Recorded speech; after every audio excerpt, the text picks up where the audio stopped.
Salut à toi et bienvenue dans Au-delà du mur. Aujourd'hui, on va parler d'un sujet qui touche un peu tout le monde. Coureurs, cyclistes, marcheurs, bref, tous ceux qui aiment partager leurs sorties sur les réseaux sociaux. Pourquoi on ressent ce besoin de publier nos entraînements sur Strava, sur Instagram ou ailleurs? Qu'est-ce que ça dit de nous? Est-ce que c'est vraiment pour se motiver? Ou est-ce que quelque part, on cherche à être validé par les autres? Pour en parler, j'ai à nouveau le plaisir de recevoir Laurence Chapuis, psychologue du sport et psychothérapeute FSP à Lausanne. Vous la connaissez peut-être déjà, on avait enregistré ensemble, au début 2025, un épisode sur la psychologie de la performance et la comparaison aux autres. Un échange qui vous avait beaucoup marqué. Dans cet épisode, on va aller un peu plus loin.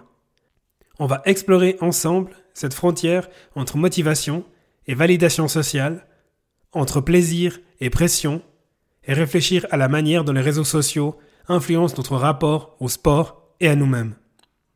Un épisode pour mieux comprendre ce qui se cache derrière nos publications, et peut-être apprendre à retrouver un peu de légèreté dans notre pratique. Allez, on démarre. Bienvenue dans Au-delà du mur, le podcast pour tous les passionnés de course, qu'il s'agisse de bitume, de nature ou de piste. Que vous soyez débutant ou coureur aguerri, nous explorons ensemble la préparation physique et mentale, la nutrition et la santé pour vous aider à atteindre vos objectifs. Si vous cherchez des conseils pratiques, des témoignages inspirants et des discussions captivantes, vous êtes au bon endroit. Préparez-vous, votre voyage au-delà du mur commence ici. Laurence, je suis super content de t'accueillir aujourd'hui dans les studios Disruptive Audio. Comment ça va? Ça va bien, merci. Je suis contente que tu m'aies recontacté et puis qu'on puisse faire un bout de chemin ensemble cet après-midi. Magnifique. Merci encore à mon cher régisseur, à nouveau Nicolas, fidèle au poste, de prendre la vidéo. C'est toujours un plaisir. Le thème du jour, je t'ai contacté pendant les vacances, je crois les vacances d'été. J'ai vu ces derniers mois une prolifération sur les réseaux sociaux de personnes qui faisaient des publications sur Instagram de leurs sorties avec l'aide d'une application très très connue pour le suivi des activités. Et puis, c'est de là qu'est venue cette idée. Je me suis dit, tiens, que penserait Laurence de cette prolifération de publications? Et ce qui m'amène à parler aujourd'hui justement de ce phénomène qui touche tous les sportifs, y compris moi, publier de temps à autre ses sorties et ses entraînements sur les réseaux sociaux. On le fait sur Strava, sur Instagram, sur Facebook, sur WhatsApp, etc. Mais d'après toi, d'après ton avis d'expert, qu'est-ce qui nous pousse à le faire? Alors je pense que déjà le fait que beaucoup de gens le fassent, ça pousse certains à dire « Ah tiens, pourquoi moi je le ferais pas ?» Aller découvrir de quoi ça parle, comment c'est, qu'est-ce qu'on peut y faire. Et puis, pour certains, en tout cas, clairement, se comparer, aller trouver des parcours, chercher des endroits où on n'a pas encore été, regarder quelles performances font nos amis, des concurrents, de la famille, etc. Donc, il y a plein de motifs pour lesquels je pense que les gens font ce genre de publications. Mmh. On entend d'ailleurs souvent, quand je m'étais lancé sur ces plateformes de suivi, c'était en tout cas motivationnel pour me dire je ne suis pas tout seul. Ça a quelque chose de rassurant aussi de voir qu'il y en a qui ont des allures similaires aux nôtres, idéalement plus faibles. Mais qu'est-ce que ça dit de soi-même quand on publie justement les sorties sur le réseau? Ça permet déjà pour soi d'avoir un répertoire de tout ce qu'on fait et puis soi-même se comparer, voir si on est régulier. Enfin voilà, on peut regarder toutes sortes de statistiques plus ou moins intéressantes sur ce qu'on fait. Et puis après, je pense que la comparaison avec les autres, elle est toujours un peu délicate parce que derrière un temps ou une performance, on ne sait pas si la personne était à l'entraînement, si la personne était en course, si la personne... qu'est-ce qu'elle visait, quel était son objectif. Donc, il faut toujours prendre avec beaucoup de distance, en fait, ce qu'on lit et ce qu'on voit, parce qu'on ne sait pas très bien de quoi ça parle. On sait ce que nous, on a mis, on sait ce que nous, on est allé faire, mais on ne sait pas ce que les autres ont derrière leur activité. C'est vraiment important réussir à mettre bout à bout toute l'histoire et pas uniquement se raccrocher à ce qu'on voit sur ces plateformes de suivi. Il faudrait toute une explication, tout un espèce d'historique de savoir ce que les gens ont voulu montrer, pourquoi ils l'ont mis, qu'est-ce qu'ils ont fait, quel était leur objectif, voilà, qu'est-ce qu'ils visaient. Il y a tout un bout qui nous manque quand on compare des publications des uns et des autres. Et puis souvent, les gens ils sélectionnent ce qu'ils mettent aussi, hein, comme pour d'autres publications qui ne concernent pas la performance sportive, mais on voit quand même des publications de gens qui ont fait des chouettes choses, qui sont dans des beaux endroits, voilà, donc on choisit quand même ce qu'on publie. Et ça amène aussi une information intéressante. On se montre donc toujours un peu sur son meilleur jour finalement. C'est en tout cas l'impression que ça donne quand on regarde les réseaux sociaux, parce qu'on a l'impression que pour la plupart des publications, c'est pas le cas de tout, mais qu'il y a beaucoup effectivement de publications qui montrent quand même des performances très bonnes, ou qui montrent des endroits très beaux, ou qui montrent une famille heureuse, ou des choses comme ça. Après, il y a d'autres choses aussi. On sait qu'il y a des choses beaucoup plus dark, et puis ça dépend aussi le fil de ce que nous, on consulte, évidemment. Si on prend la partie motivationnelle de cette action-là, je poste des choses positives, je poste des images de moi quand je réalise un entraînement où je me sentais bien, je poste des images de moi avec ma famille quand on est en vacances. Quelle est la capacité, je dirais, motivationnelle d'entraînement soi-même si on publie des choses comme ça? Ça dépend. Les gens, qu'est-ce qu'ils cherchent? Est-ce qu'ils ont besoin de poster ça pour se motiver? Est-ce que le fait de voir qu'ils en mettent de plus en plus, ça les motive davantage? Est-ce que c'est une sorte de compétition avec son frère, sa sœur, son père, un ami? Je pense qu'il y a diverses motivations, et que c'est vrai qu'il faut se poser la question, mais pourquoi moi je publie? Qu'est-ce que je cherche? Qu'est-ce que j'ai besoin? Qu'est-ce que ça m'amène? C'est ça un peu les questions derrière. Parce qu'on cherche aussi quand même une certaine validation de la part du reste de la communauté, que ce qu'on fait, c'est bien. Enfin, on fait partie de la communauté, on a une superbe vie, on est super heureux, on est sain, un esprit sain dans un corps sain. Si on pense en tout cas aux likes ou autres kudos qui arrivent, c'est quand même probablement ce que les gens aimeraient bien. C'est quoi une activité qui est postée et puis qui génère rien du tout? Comment elle est prise? Est-ce qu'elle a servi à rien? Est-ce que personne s'y est intéressé? Qu'est-ce que ça veut dire? Donc, je pense que les gens cherchent aussi un peu à avoir un feedback sur ce qu'ils font. Sinon, ils n'auraient pas besoin de publier. Alors, il y a cette notion de validation sociale. Après, moi qui passe du temps, beaucoup trop de temps, sur les réseaux sociaux, quand j'ouvre mon fil, je ne vois pas forcément les dernières publications. Il y a une gentille petite machine qui a décidé que ce que j'allais regarder, c'était ce qui était censé être pertinent pour moi. Bien souvent, je publie justement des photos de moi pendant le sport, volontairement, en live, c'est peut-être un peu flou, etc. J'ai très rarement plus que 2 ou 3 likes. Donc, il y a l'effet, effectivement, c'est peut-être pas ce genre de choses que les gens y recherchent, mais il y a l'effet aussi algorithme. Donc, qu'est-ce que tu dirais pour alerter ou peut-être rassurer ou sensibiliser quelqu'un qui se dit je publie des photos de moi sans filtre et puis en fait, tout le monde s'en fout? Je pense que c'est difficile à dire, parce que je pense qu'on ne sait pas très bien pourquoi les gens ont besoin de publier des photos d'eux sans filtre. Mais en tout cas, j'aimerais dire aux gens que ils n'ont pas besoin de ça. En tout cas, s'ils ont besoin de ça, peut-être qu'il faut faire un travail sur soi pour essayer de réfléchir à quel est l'objectif, pourquoi ils ont besoin qu'on like leurs photos, qu'on les trouve bien, qu'on les admire, etc.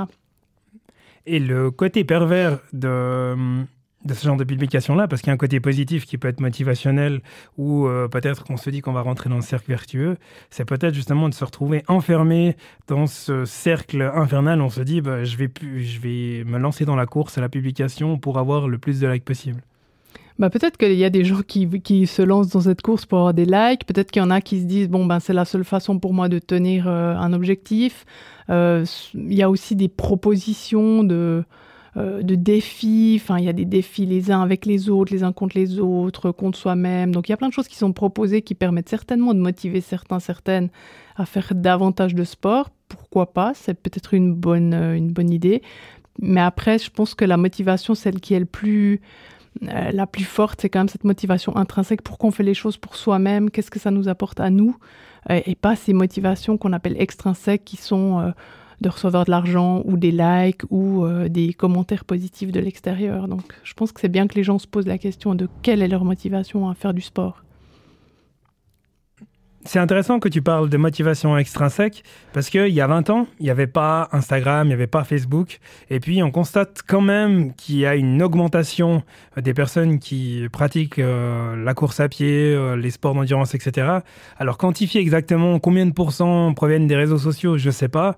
Mais il y a quand même un certain nombre de personnes qui ont débuté la course à pied ou à bouger grâce justement à cette motivation extrinsèque parce qu'ils voyaient que peut-être leur voisin ou je sais pas qui connaissent dans un autre pays a commencé la course à pied. Oui, je pense que pour certains, en tout cas, c'est peut-être un appel à se lever du canapé, à oser se dire tiens, moi je peux aussi y aller ou même à y aller avec quelqu'un qui pratique déjà. Donc sûrement que certains, ça les aide un peu. Après, je pense que pour plein d'autres, ça faisait partie de leur vie et que même si aujourd'hui peut-être ils pratiquent plus, il y a aussi ceux qui vont devenir peut-être trop pratiquants, qui vont trop en faire à cause des réseaux sociaux. Il y a des gens qui disent moi j'ai désinstallé certaines applications parce que ça me pousse à y aller encore alors que je suis déjà allé hier ou que j'y vais déjà demain. Donc il y a un peu de tout. Il y a ceux qui se sont sentis appelés, il y a ceux que ça soutient, il y a ceux qui en font trop. Et je crois que surtout, on doit être attentif à tout ça, puis à sa santé globale, quoi.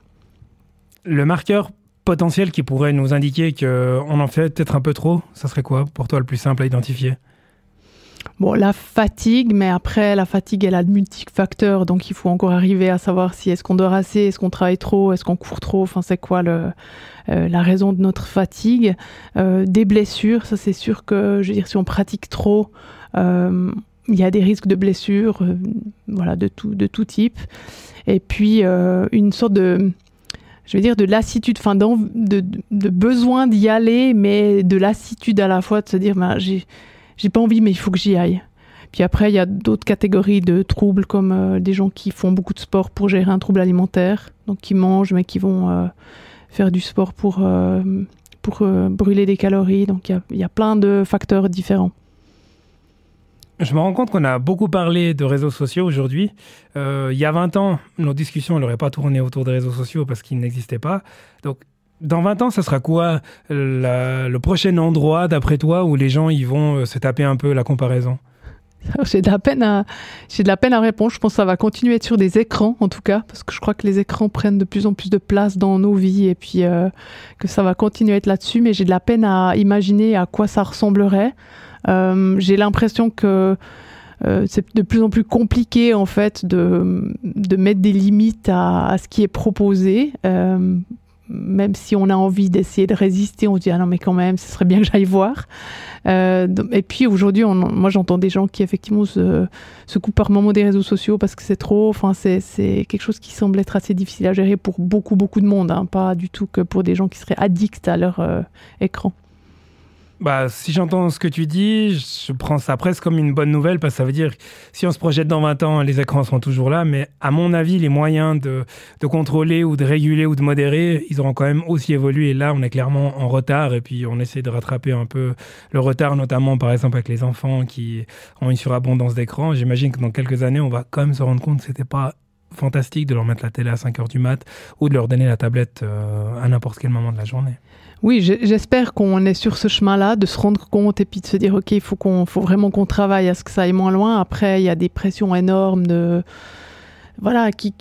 contre lesquelles on a de la peine à faire quelque chose. Puis le risque, c'est qu'on soit toujours un peu en retard, comme l'est par exemple le contrôle antidopage dans les compétitions, quoi, où on sait souvent des années après qu'un sportif a été dopé. Et puis, c'est assez difficile en fait. On voit ce qui se passe, on se dit ouf, ça va pas trop, et puis on a peu de moyens d'action, ou en tout cas pas assez rapide, quoi. Ce que je retiens de nos discussions aujourd'hui, c'est la vigilance, clairement. La vigilance, le questionnement, pourquoi est-ce que je publie cette sortie ? Est-ce que j'ai besoin de motivation ? Est-ce que c'est un jour sans ? Est-ce que j'en fais pas trop également ? Donc c'est cette notion d'auto-feedback. Et puis tu dirais encore quoi à quelqu'un qui son dada c'est de publier ses sorties sur les réseaux sociaux pour vraiment être certaine que ce qu'elle fait c'est vraiment ce qu'elle a envie de faire ? Alors moi je rajouterais le point de la communication avec d'autres. Qu'est-ce que t'en penses ? si je fais ça, toi tu le prends comment, tu le vois comment, d'un autre point de vue. Ça, je pense que ça peut aider. Donc une sorte de prise de distance, mais parfois il y a des gens qui n'arrivent pas à prendre la distance tout seul, donc de le faire avec quelqu'un d'autre qui peut dire bah ouais, je trouve aussi bizarre que tu postes ça, ou j'ai pas très bien compris, ou enfin voilà. Donc l'avis de quelqu'un d'autre, une prise de distance par rapport à soi, et puis aussi certainement de se faire aider par un professionnel si on a l'impression qu'on gère pas, que c'est compliqué, et que, enfin, je pense que si on a ça qui est tout le temps dans notre tête, c'est un signe quand même qu'il y a quelque chose d'un peu compliqué qui se passe, puis il faut réagir. Comme plein d'autres choses, hein. Si on a tout le temps l'alimentation dans la tête, c'est bizarre. Si on a tout le temps les réseaux sociaux dans la tête, c'est bizarre. Enfin, il faut se poser des questions. Laurence, je te remercie infiniment.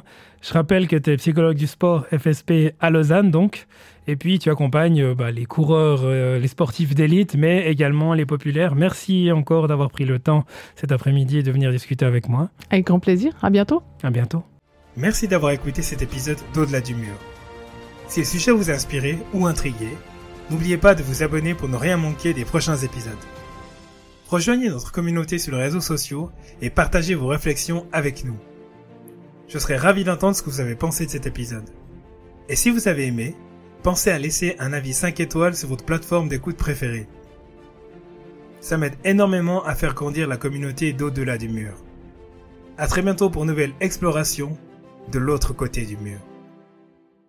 Jusque-là, continuez à questionner, à explorer et à repousser vos limites.